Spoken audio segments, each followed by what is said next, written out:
So what are you doing today, Lauren? I am working on my squat program. I am doing Small of Junior at the moment. I am 8 weeks into it. 8 weeks into Small of Junior.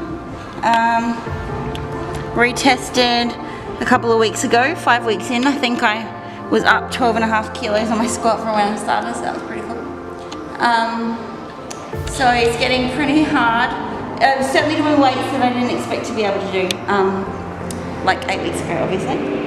Doing, you know, sets at 95 when not long ago that was more on like that, so that's pretty good. You got another set now? Yes. Talk us through what you go through when you do a squat. What do I go through when I do a squat? So you always use a belt?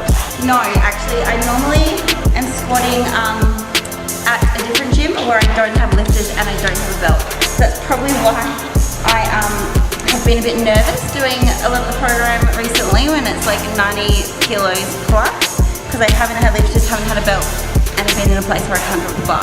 So today's the first time in weeks that I actually do my squat program with both of those things, with lifters and a belt. So I've just made my way up to 85 kilos, so I'm going to do 5 sets of 4 at 85 kilos. But up until that point I wasn't using the belt or the lifters, I've just put them on now.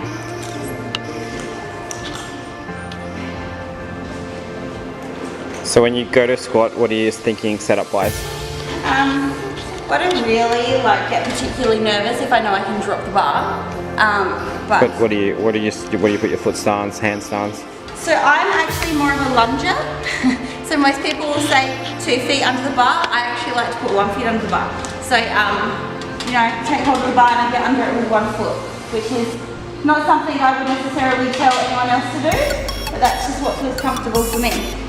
So setting myself up, I'm just going for it.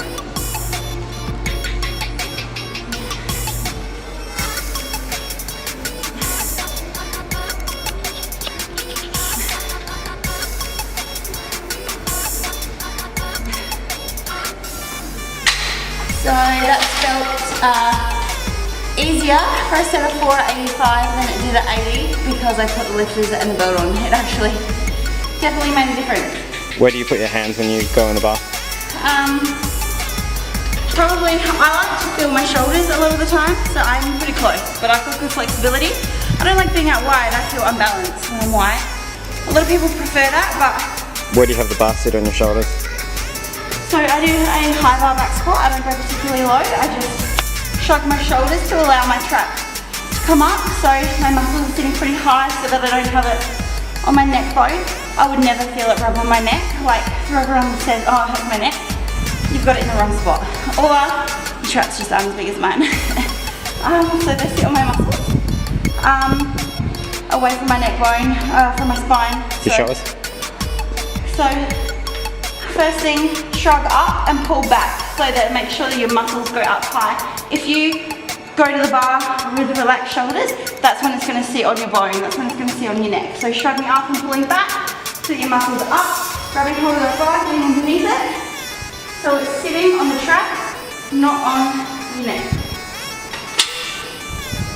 You see in this position, it's not touching my neck at all and it's really comfortable. Alright, I'm going to go again.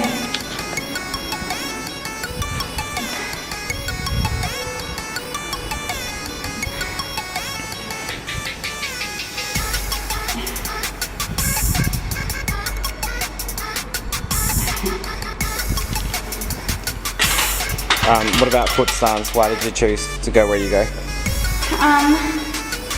I guess it's just based on my hips, my body is what's comfortable for me. I don't like to go too wide, but I certainly can't squat narrow, so I can't squat with weight like this, that's not comfortable for me. So I'm sort of about shoulder width probably, maybe a tad more, with toes slightly turned out. So a lot of people can do a narrow stance with feet face forward, but for me personally, and the way that my hips are set, shoulder width apart, toes pointed out slightly is always going to be best for me. I'm pretty upright in my squat. I don't hinge over like a lot of people tend to. When you started, do you push your hips back or knees forward first? So when I start, I definitely go back hips first. So hips would always go back first. My knees don't sit very far forward, partly probably because my ankle range is not that good either. So that's why I've put lifters on now, because I know that when the weight gets heavy, I start to collapse a little. So my knees will collapse a little bit with the lifters. That doesn't happen like remotely to the same degree. So my hips will always go back first, but I am able to keep fairly upright. I think once the weight gets a little bit heavy, I probably fold over, I probably hinge over a little bit more. But you know, I've got good, strong core stability, so if I'm hinging over and my glutes are activating, then I'm not getting in a sticky position. I can always get up from that.